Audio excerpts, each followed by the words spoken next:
ప్రముఖ న్యాయవాది హైకోర్టుకు సంబంధించి, అదేవిధంగా జైభీమరావు పార్టీ అధ్యక్షులు జడా శ్రవణ్ కుమార్ గారు ప్రభుత్వం పైన, అదేవిధంగా ముఖ్యమంత్రి గారి పైన, ఉప ముఖ్యమంత్రి పవన్ కళ్యాణ్ పైన, నారా లోకేష్ పైన కూడా కొన్ని రకాలమైన వ్యాఖ్యలు చేయడాన్ని మేమైతే తన వ్యాఖ్యలు కొన్ని తప్పుపడతా ఉన్నాం, కొన్ని అయితే కరెక్ట్ అని చెప్పదలుచుకున్నాం.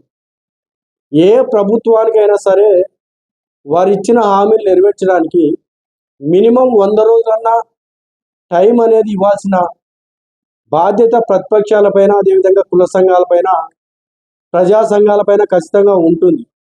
ఎందుకంటే గత ప్రభుత్వంలో చేసినటువంటి ఏవైనా తప్పులున్నా, ఆ యొక్క ప్రభుత్వంలో అప్పులున్నా కూడా వీటన్నిటినీ ఒకసారి చెక్ చేసుకోవడానికి, ఒకసారి చూసుకొని ఒక శ్వేతపత్రం వదులుతూ అప్పుడు అప్పులు ఎంత, అప్పుడున్న సమస్యలు ఏంటి అనేది పూర్తి బయటికి చెప్పిన తర్వాత ఏవైతే సంక్షేమం పైన వీళ్ళు చెప్పినటువంటి మాటల్ని, చెప్పినటువంటి హామీలు నెరవేర్చడానికి ప్రతి ప్రభుత్వం కూడా ముందుకు వచ్చే పరిస్థితి ఉంటుంది.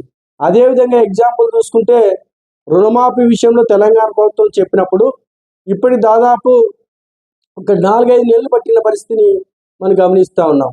దాదాపు ఇదే మంత్లో ప్రమాణ స్వీకారం చేసి ఇదే మంత్లోనే కార్యక్రమాలు ఇంకా ఏమీ చేయకోకుండా ఇంకా మంత్రివర్గ సమావేశాన్ని, ఇంకా మొదటి సమావేశాన్ని ఏర్పాటు చేసిన ఇదే క్రమంలో ఈ విధమైన వ్యాఖ్యలు తను ఎందుకు చేస్తున్నాడో జడా శ్రవణ్ కుమార్ గారు అర్థం కాని పరిస్థితికి మాకు వచ్చింది. వాటిలో కొన్ని చెప్తా ఉన్నాడు. మీరు పవన్ కళ్యాణ్ గారు ఉప ముఖ్యమంత్రిగా మీరు కొన్ని హామీలు మా ఇచ్చారు, దాదాపు 32,000 మంది ఆడపిల్లలు కానీ వాలంటీర్లు కానీ మిస్సింగ్ అయినారు. ఆ మిస్సింగ్ అయిన దానిపైన మీరు ఎందుకు చర్యలు తీసుకోవాలని చెప్పేసి పవన్ కళ్యాణ్ గారు ఆయన మాట్లాడుతూ ఉన్నారు. అదే సందర్భంలో పవన్ కళ్యాణ్ గారిని ఇంకో వ్యాఖ్యలు కూడా చేస్తూ ఉన్నాడు. ఏ విధంగా చేస్తూ ఉన్నా అంటే, మీరు ఇప్పటికే న్యాయం చేయకపోతే, మీకు చేత కాకపోతే మీ రాజీనామా చేయండి, అదేవిధంగా మీరు మాట్లాడిన మాటలు కేవలం రాజకీయాలకే మాట్లాడినాం తప్ప అది వాస్తవం కాదని మీరు ఒప్పుకోండి అని చెప్పేసి పవన్ కళ్యాణ్ గారు మాట్లాడుతున్నారు. అయ్యా, పవన్ కళ్యాణ్ గారు మాట్లాడింది గుడ్డిగా మాట్లాడింది కాదు.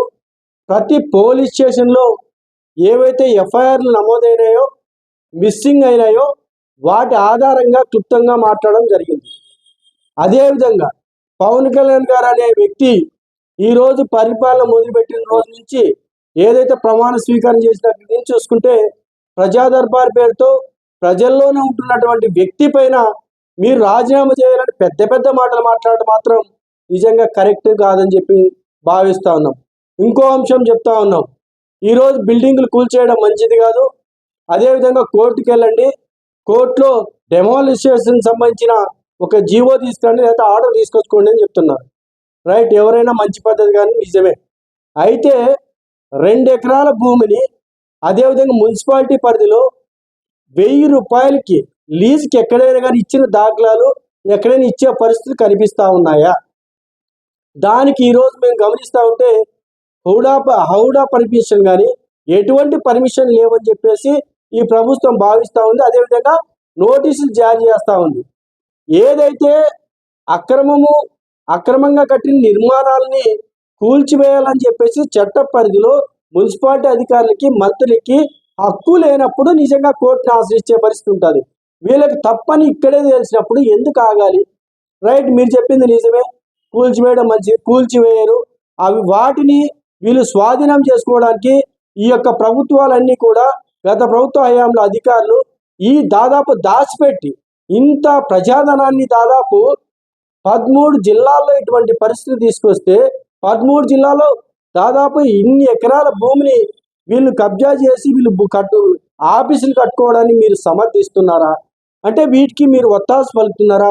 అంటే ప్రజాధనాన్ని దుర్వినియోగమైనా కూడా మీరు దానికి అంగీకారం అని చెప్పేసి జడా శ్రవణ్ కుమార్ గారికి ఇదే సందర్భంగా ప్రశ్నిస్తూ ఉన్నాము. అదేవిధంగా ముఖ్యమంత్రి గారు మాతో కలిసి మీరు దాదాపు పోరాటం చేశారని చెప్తా ఉన్నారు. ఎవరైనా ప్రతిపక్షంలో ఉన్నప్పుడు అందరూ కలిసికట్టుగానే పోరాటం చేస్తారు. అంతలో మాత్రానే ఇంకా దాదాపు 5 నుంచి 10 రోజులు కాకనే కూడా మీరు హామీలు చేయలేదు, మీరు రాజీనామా చేయండి, ఇది కరెక్ట్ కాదు, మీ కార్యాచరణ ఏదో ఉంటారని చెప్తా ఉన్నారు. మేము కూడా ప్రజా సంఘాలుగా మేము కూడా దాదాపు ఈ ప్రభుత్వానికి ఒక 100 రోజులు టైం ఇచ్చేసి మాకు ఎస్సీ కార్పొరేషన్ నిధులు దాదాపు 5 సంవత్సరాల కాలంగా ఎక్కడే కానీ ఇచ్చిన పరిస్థితి లేదు. ఈ ఎస్సీ కార్పొరేషన్ నిధులు మంజూరు చేయాలని చెప్పేసి మేము కూడా పెద్ద ఎత్తున కూడా పోరాటం చేస్తాం. వాళ్ళు చేయకపోతే మాకు వీరి మీద నమ్మకం ఉంది కాబట్టి మీకు ఇంతవరకు వీళ్ళకి అవకాశం ఇచ్చాం. లేదు వీరు కూడా వాళ్ళలాగే భావిస్తే ఖచ్చితంగా మేమంతా కూడా రోడ్డు మీద వచ్చే పరిస్థితి ఉంటుంది. మీరు ఇంకో మాట చెప్తాను, బ్యాక్లాగ్ పోస్టులు దాదాపు 90,000 పైచీలకి రాష్ట్రంలో కానీ దాదాపు ఎస్ఎస్టీ బ్యాక్లాగ్ పోస్టులు ఉన్నాయని చెప్తా ఉన్నారు. నిజమే, గత ప్రభుత్వ హయాంలో కనీసం ఒక్కటంటే ఒక్కటి కూడా ఫిల్ చేయలేదే.